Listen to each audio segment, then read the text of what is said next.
children celebrate the first anniversary of the fall of Bashar al-Assad's regime in Duma in the eastern Ghouta region.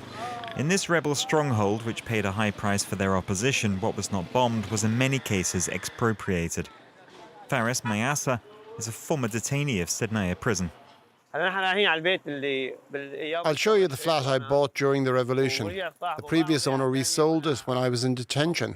He confiscated it from me. We're trying to take legal action against him, and we'll see how that goes. The flat's on the 4th floor.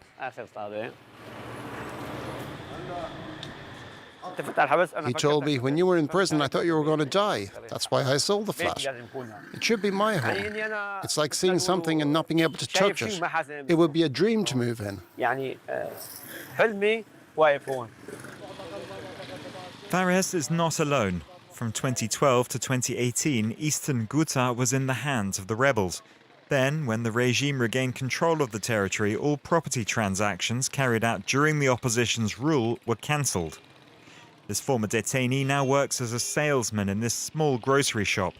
With the collapse of the Syrian pound, a pile of banknotes is needed for basic shopping.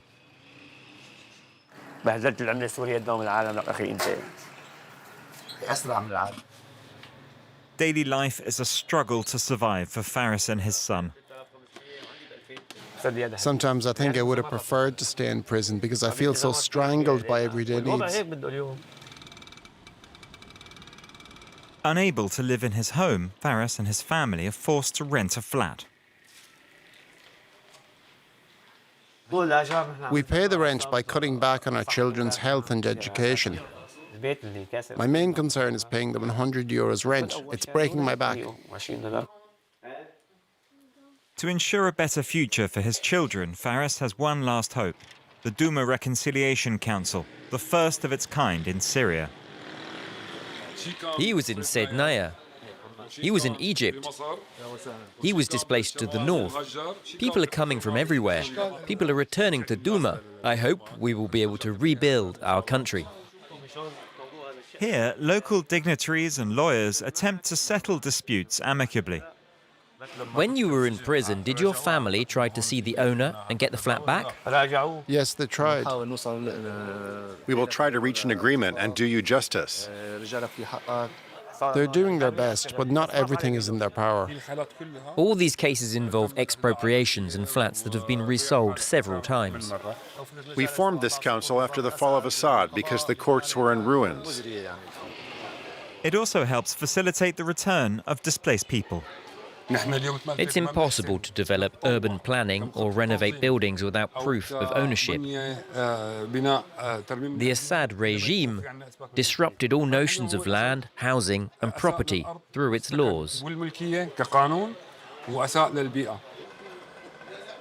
While waiting for reform, the inhabitants of Ghouta have been repairing the situation wherever possible. A few kilometers away, the town hall of al-Muaddamiyeh has been dealing with new challenges at the Land Registry Department. Ibrahim ibn Shahada Sawan, yes, he acquired this land in 1972. The property registered here is still in my grandfather's name. It should be in my name today. But the former regime seized everyone's property. According to the new mayor of al-Muaddamiyeh, since the 1970s, 85% of his town's land area was taken away and the residents dispossessed for the benefit of the Assad clan, notably by Bashar al-Assad's uncle. In 1982, Rifat al-Assad built a town called al-Shamaa to house the soldiers, and he took part of the mountains to set up military bases. These records are proof that this land belongs to the inhabitants of my municipality. Before the fall of the regime, no one dared ask about their property. They had no hope. They were expropriated. That was just the way it was. The mayor is keen to show us the reality on the ground. To the left is al-Shamaa. They seized the land to build houses for army soldiers.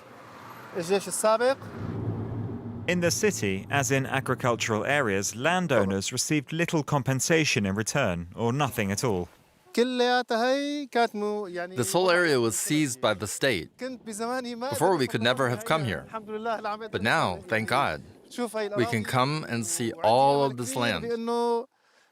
I hope that the people will be able to enjoy it again after all the suffering that they have endured.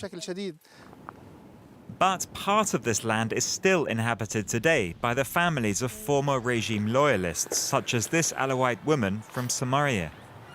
The authorities refused us access to this neighborhood filled with tension, so we met her outside. They told us, you have until tomorrow morning to pack your things and leave. In the summer of 2025, the new authorities attempted to evict these families who had been the foot soldiers of the former regime. They came to my home and asked me for my contract.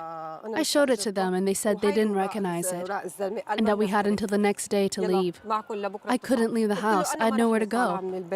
If we had money and could leave, we would have done so like the former senior officers. It's always the poor who suffer.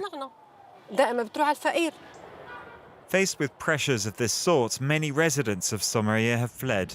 To calm tensions, the governor of Damascus has since stated that nobody would be evicted without being offered alternative accommodation.